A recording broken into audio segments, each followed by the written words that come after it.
여러분 사랑하고 축복합니다. 오늘 함께 읽은 요한복음 16장 16절로 24절 말씀을 가지고 기도는 진리다 라는 제목으로 함께 은혜 나누기로 합니다. 한번 따라할까요? 기도는 진리다. 기도는 뭐라고요? 진리다. 예. 우리의 삶을 기다려보면 기다림의 연속인 것 같습니다. 저희는 애를 낳아보진 않았습니다. 낳고 싶었지만 주님께서 그렇게 만들어주지 않았습니다. 우리 어머니들 아이를 가지시고 해산의 그날을 기다리잖아요.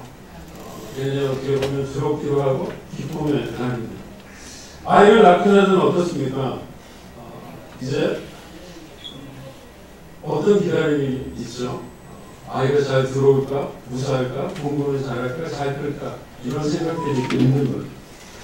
남자분들 군대에 갔다 오신 분들이 있을 텐데 남자들이 꾸고 싶지 않은 꿈 중에 하나가 다시 입대하는 그런 꿈이라고. 저도 마찬가지입니다. 우리는 입대의 날짜를 받아놓고 그 날짜를 기다리는 초조함이 있지 않습니까? 근데 또 막상 군대에 들어가서 생활을 하다 보면 제대할 날에 어떤 기쁨의 그런 기다림들이 있는 거죠. 우리의 삶은 이렇게 매일매일 무언가를 기다리고 또 기다리죠. 입학을 기다리고 졸업을 기다리고 취업을 기다리고 결혼을 기다리고 버스를 기다리고 지하철을 기다리고 그렇습니다. 우리를 기쁘게 하고 행복하게 하는 기다림도 있지만 또 때로는 우리를 힘들게 하고 고통스럽게 하는 기다림도 있는 거죠. 사랑하는 성도 여러분, 오늘 여러분은 무엇을 기다리고 계신가요? 함께 읽은 요한복음 16장 16절로 24절의 내용은 기다림에 대한 그 기다림 가운데 우리가 무엇을 해야 하는가에 대한 가르침에 대한 부분입니다.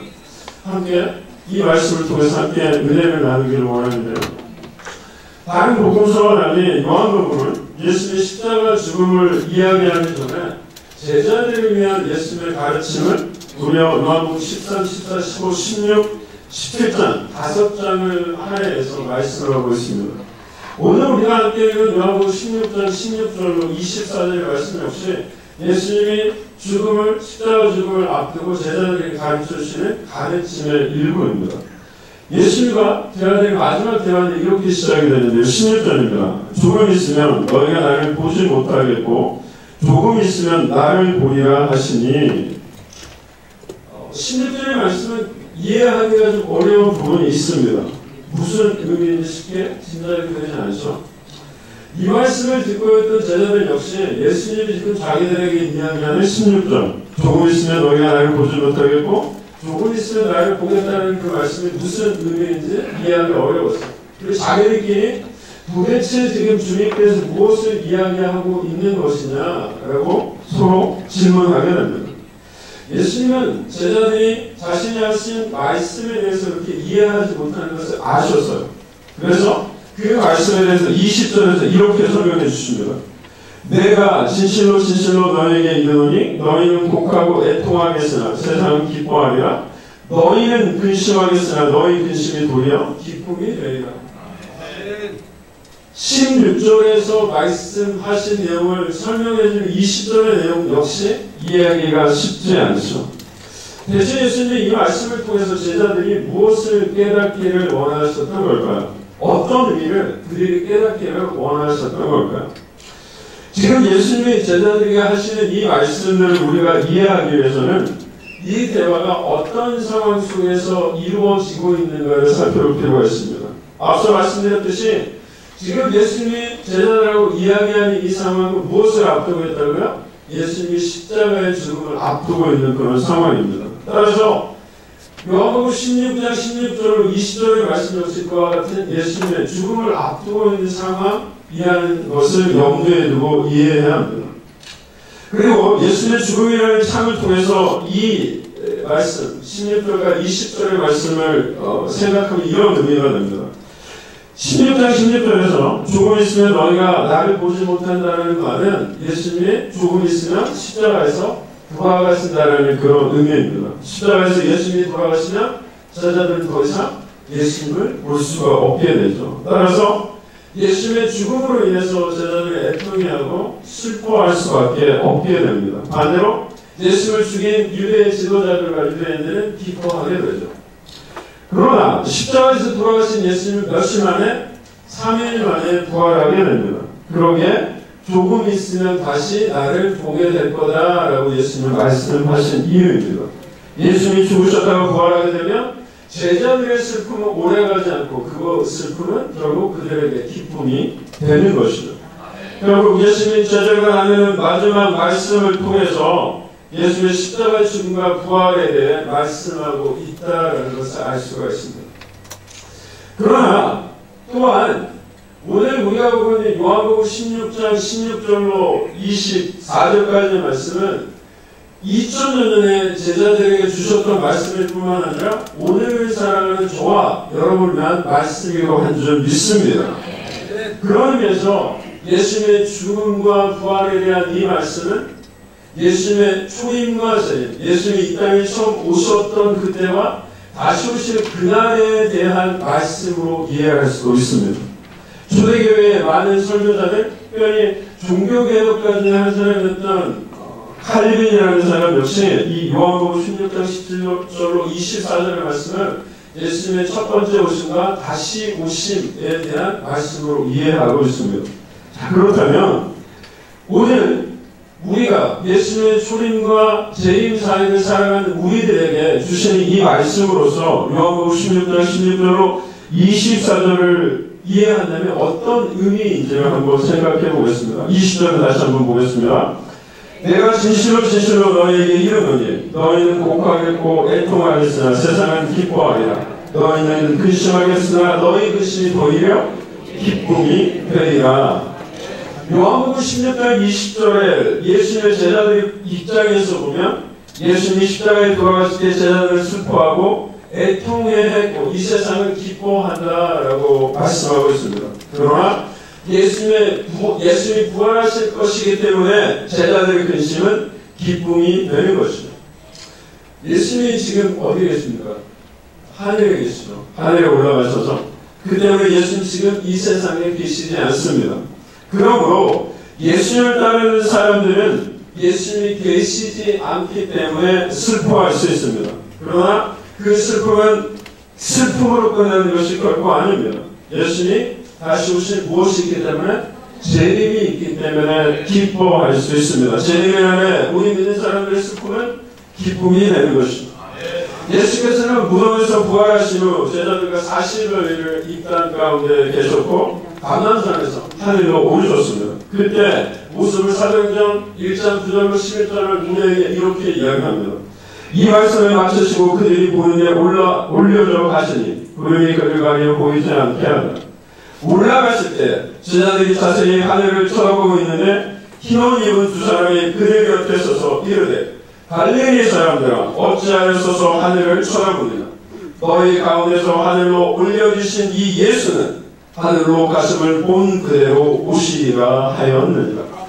따라서 예수님의 승천 이후 모든 크리스천들은 예수님의 다시 오심을 기다리고 있습니다. 저와 여러분 역시 그렇게 예수님의 다시 오심을 기다리는 사람들인 줄 믿습니다.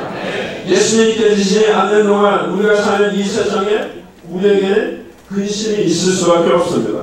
슬픔이 있을 수밖에 없어요.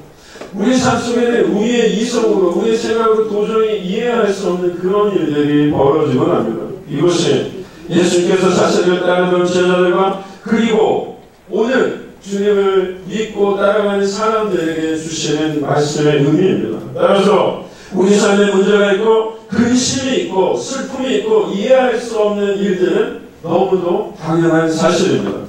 더 중요한 것은 이것이죠. 그런 근심과 슬픔이 있다는 사실이 아니라 우리 삶에 영원히 존재하는 근심과 슬픔의 문제, 우리의 생각으로 이해할 수 없는 그런 일들을 어떻게 우리가 대하고 다룰 것인가 하는 부분입니다. 예수님은 그 부분에 대해서 이렇게 답을 가르쳐 주셨습니다. 요한복음 16장 22절입니다. 지금은 너희가 근심하는 내가 다시 너희를 보이니 너희 마음이 기쁠 것이요 너희 기쁨을 빼앗을 자가 없으리라. 예수님이 다시 오실 때, 즉 우리가 예수님을 다시 만날 그때에 우리의 근심과 슬픔이 변하여 무엇이 기쁨이 되겠다라고 말씀하셨고 약속하셨습니다. 그 기쁨은 그 못 빼앗을 수 없고 그 무엇과도 바꿀 수 없는 기쁨입니다. 결국 우리가 예수님의 재림을 기다리며 이 세상을 살아가는 동안 우리의 근심과 슬픔과 아픔과 고통을 이겨낼 수 있는 방법은 다시 오실 예수님을 기다리는 것이고 주님이 우리 삶에 채우실 기쁨을 기다리는 것입니다. 예수님을 따랐던 베드로 사도는 이 사실을 잘 알고 있었고 그러기에 베드로서 3장 12절과 13절에서 이렇게 우리에게 말씀하고 있습니다. 하나님의 날이 임하기를 간절히 사모하라. 그날에 하늘이 불에 타고 풀어지고 물질이 뜨거운 물에 녹아지려니와 우리는 그의 약속대로 의가 있는 곳인 새 하늘과 새 땅을 바라보도다. 예수님의 제자였던 베드로 사도는 하나님의 날, 그 예수님의 재림의 날을 마음 깊이 사모해야 한다라고 강조하고 있습니다. 그날은 불이 타는 심판의 날이지만 예수 그리스도를 믿고 그 주님에 대한 믿음을 간직한 사람들에게는 하나님이 약속하신 새 땅과 새 하늘이 열리고 그곳에 들어가는 구원의 날이라고 말씀하고 있습니다. 그러나 이 세상에 사는 동안 예수님의 재림을 기다리며 지금 눈에 보이지 않는 예수님을 여전히 붙든 채로 그 주님이 주실 기쁨을 기대하는 일은 말처럼 그렇게 쉬운 일이 결코 아닙니다. 예수님 역시 그 일이 쉽지 않다는 사실을 알고 계셨습니다. 그 때문에 주님은 단순히 다시 오실 주님을 기다리며 그 주님의 주실 기쁨을 기대하라고만 말씀하지 않으셨습니다. 예수님은 우리가 예수님의 재림을 기다리며 그 주님을 바라보고 주님이 주실 기쁨을 지금 이곳에서 누릴 수 있는 방법을 우리에게 알려주셨기 때문입니다. 요한복음 16장 23절과 24절입니다. 그날에 너희가 아무것도 내게 묻지 아니하리라. 내가 진실로 진실로 너희에게 이르노니 너희가 무엇이든지 아버지께 구하는 것을 내 이름으로 주시리라. 지금까지는 너희가 내 이름으로 아무것도 구하지 아니하였으나 구하라. 그리하면 받으니 너희 기쁨이 충만하리라. 아멘. 예수님의 재림을 기다리며 우리가 예수님을 계속해서 바라보며 그 주님이 주실 기쁨을 바꿀 수 있는 통로는 바로 기도입니다. 예수님은 우리에게 기도하라고 말씀하셨습니다. 아멘. 기도에 대한 예수님의 요한복음 16장 23절과 24절의 말씀 속에서 두 가지 사실이 굉장히 중요합니다. 첫 번째는 예수님은 지금 진리를 말씀하고 있다는 사실이죠. 즉 하나님께 기도하는 것이 진리다라고 예수님은 말씀하고 있습니다. 진리는 영원한 변하지 않는 법칙입니다. 어떤 상황에서 어떤 사람에게도 적용되는 것, 그것이 바로 진리이죠. 여기서는 이렇고 저기서는 저렇다면 그것이 결코 진리라고 말할 수 없습니다. 라면을 끓이려면 물을 끓여야 되죠. 여기 한국에서 라면을 끓이기 위해서 물이 몇 도가 돼야 됩니까? 100도가 돼야 됩니다. 이거 자신 없으세요? 자, 미국에서 라면을 끓이려면 물이 몇 도가 돼야 되죠? 100도가 돼야 됩니다. 그래서 우리는 물이 100도에 끓인다는 사실을 진리로 받아들이는 겁니다. 그렇습니다. 예수님은 우리가 하나님 앞에 기도하는 것이 영원히 변하지 않는 하나님의 법칙, 하나님의 진리라고 말씀하고 있습니다. 하나님께 구하면 우리가 받을 것이고 우리의 기쁨이 가득할 것이라고 그 진리의 말씀을 우리에게 약속하고 계십니다. 이 사실을 믿는 저와 여러분에게 축원합니다. 그때 예수님이 그냥 기도하라고 하지 않으십니다. 예수님의 이름으로 구하라 라고 명령하고 계십니다. 그렇다면 예수님의 이름으로 우리가 구하는 것은 무슨 의미일까요? 예수님의 이름으로 하나님께 기도할 수 있다는 것은 첫 번째, 우리가 예수님의 구원을 받았다는 의미입니다. 우리는 저와 여러분은 죄로 인해 이 세상에 죽을 수밖에 없던 인생들이었습니다. 죄로 인해 거룩하신 하나님 앞에 나갈 수 없었고 거룩하신 하나님 앞에 기도할 수 없던 인생들이었습니다. 그러나 예수님이 우리를 위해 십자가에 죽으셨고 부활하심으로 우리의 죄 문제, 죽음의 문제, 사망의 문제를 해결해 주셨습니다. 그러기에 이제 우리는 그 주님의 이름으로 담대히 하나님 앞에 나가 기도할 수 있게 되었습니다. 거룩하신 하나님 앞에 나가 우리의 사정을 담대하게 기도할 수 있게 된 것입니다. 구원받았기에 예수님의 이름으로 기도할 수 있게 된 것입니다.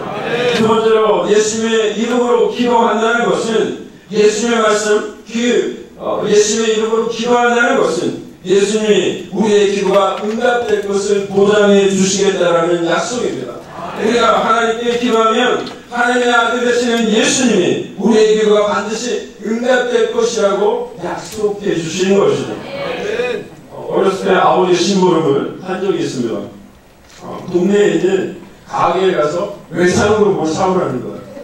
외상으로 뭘 사오는 거 굉장히 좀 그렇잖아요.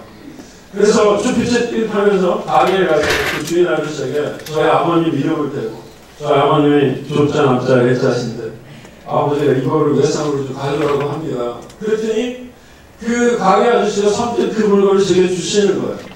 저는 그 아저씨를 몰라요. 그 아저씨 저를 모르고. 근데 누구 때문에? 저희 아버지 때문에 외상으로 물건을 주신 그렇게 받아왔던 경험이 있습니다. 마찬가지입니다. 우리가 예수님의 이름으로 기도할 때 하나님이 우리 기도에 응답하시는 이유는 예수님 때문입니다. 예수님이 하나님의 뜻에 따라 이 땅에 오셨고 그 뜻에 따라 죽으셨고 부활하셨기에 하나님은 그 예수님의 이름으로 구원받고 예수님으로 기도하는 사람들의 기도에 응답해 주십니다. 우리 때문이 아니라 아들 되시는 예수님 때문에 하나님이 우리의 기도에 응답해 주신다는 것입니다. 사랑하는 성도 여러분, 저와 여러분은 예수님의 재림을 기다리는 사람들입니다. 주님이 없는 이 세상을 살아가는 동안 예수님이 제자에게 말씀하셨던 것과 같이 우리의 삶에는 근심도 있고 슬픔도 있고 우리의 생각으로 이해할 수 없는 일들이 일어납니다. 그것이 예수님이 말씀하신 저와 여러분의 삶이요 이 땅에서의 인생입니다. 그러나 좋으신 예수님이 주님이 없는 이 세상을 살아가는 동안 계속해서 주님을 바라보며 주님이 다시 오실 날 우리에게 주실 그 기쁨을 기대하라라고 말씀하셨습니다. 그뿐만 아니라 좋으신 주님 우리에게 기도를 선물로 주셨습니다. 주님이 계시지 않을지라도 계속해서 주님을 바라보며 주님과 동행할 수 있는 기도라는 선물을 주신 것입니다. 하나님 앞에 나와 기도할 때 예수님의 이름으로 기도하라고 말씀하셨습니다. 그러게 우리는 예수님의 이름으로 기도해야 합니다. 예수님의 이름으로 간구해야 합니다. 예수님의 이름으로 하나님 앞에 담대히 나가야 합니다. 그런 의미에서 기도는 예수님이 계시지 않는 이 시간 우리의 믿음을 붙들어주는 도구입니다. 이 땅에서 살아가는 동안 우리 삶에 일어나는 이해할 수 없는 일들을 하나님 앞에 나가 알아내는 도구입니다. 주님은 우리가 하나님 앞에 기도하는 것을 진리라고 말씀합니다. 그 기도가 반드시 응답될 것이라고 약속해 주셨습니다. 우리가 예수님의 이름으로 하나님께 기도하면 그 기도가 반드시 응답될 것을 믿는 저와 여러분이 되기를 축원합니다. 사랑하는 성도 여러분, 저와 여러분 말씀드린 대로 초림과 재림 사이에 살고 있는 사람들입니다. 우리 주님은 반드시 다시 오십니다. 믿으십니까? 공의 하나님 되시는 예수님은 반드시 이 땅에 오셔서 죄인들을 심판하시고 동시에 당신을 믿었던 성도들을 구원해 주십니다. 그런 의미에서 우리가 살아가는 하루하루는 예수님의 재림을 준비하는 시간들입니다. 저와 여러분은 그 주님을 만날 준비가 되셨는지요? 그 주님을 만나는 날 우리는 그 주님을 단번에 알아볼 수 있을까요? 재림하신 주님이 내 곁에 계심에도 불구하고 또 다른 누구를 계속 기다리고 있는 것은 아닐까요? 사랑하는 성도 여러분, 오늘 우리가 기도해야 할 이유가 바로 이것입니다. 우리는 기도를 통해 지금도 계속해서 그 주님과 대화를 나눕니다. 기도를 통해 그 주님과 동행합니다. 기도하는 것이 진리라고 약속하셨던 예수님의 말씀을 붙든 채 우리는 매일매일 기도해야 될 줄 믿습니다. 그러나 우리의 기도는 우리의 이름으로, 우리의 능력으로, 우리의 지혜로 행하는 것이 결코 아닙니다. 기도는 예수님의 이름으로, 예수님의 지혜로, 성령 하나님의 능력으로 행해야 됩니다. 우리의 말이 어눌하고 우리의 모습이 부족하고 우리의 삶이 어그러지고 부서진 것처럼 보일지라도 하나님의 앞에 나와 기도해야 하는 이유가 그것입니다. 하나님은 저와 여러분이 행한 일 때문에 응답하신 것이 아니라 예수님이 2000년 전 이 땅에 오셔서 행하신 일, 바로 하나님의 뜻에 따라 십자가에 죽으시고 부활하셨던 그 일 때문에 우리의 기도에 응답해 주십니다. 우리를 위해 십자가에 죽으시고 부활하셔서 우리의 죄의 문제를 해결해 주신 예수님 때문에 그 예수님을 의지한 채로 그 이름으로 기도할 때 하나님이 응답해 주십니다. 기도는 예수님이 우리에게 명령하신 진리입니다. 오늘 기도하는 저와 여러분이 되기를 소원합니다. 예수님의 이름으로 기도할 때, 예수님의 능력으로 기도할 때, 성령님의 인도하신 가운데 기도할 때, 예수님의 기억하며 기도할 때, 예수님의 시름을 기다리며 기도할 때, 그곳에 진정 하나님의 응답이 있음을, 하나님 주시는 참된 기쁨이 있음을, 하나님이 부어주시는 참된 평안과 응답이 있음을 늘 잊지 않고 기억하는 저와 여러분에게를 축원합니다. 기도하겠습니다.